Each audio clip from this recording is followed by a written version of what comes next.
أصعب لهجة اللهجة المغربية. عايزك تعلمني اي كلمه او جمله بالدارجه. اجلس تكون غادي وسير. ايه ده؟ بالراحه عليا. اجلس زعما جلس. اجلس تبغي تمشي عاد سير. يا باباتينا ما تقلبش فيها بتبت يوم فجأة. اجي نشبرو تاكسي. ما تخلي الراجل محترم امال. اليوم في العشيه. اليوم في العشيه بالليل يعني دي معروفه. شنو كيقولوا لك عليا؟ مفيش فايدة. حاجه تانية برضه يا ابني بالراحه عليا.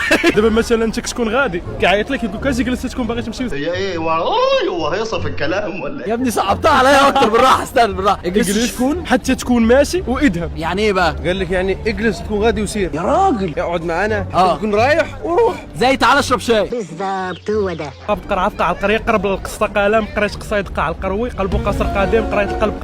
يلا يا عم الحاج احنا ناقصين لمخة في الكلام. هي بالاصل المصري تعال نوقف تاكسي. اقولها بقى بالدارجه. اجي نشبرو تاكسي.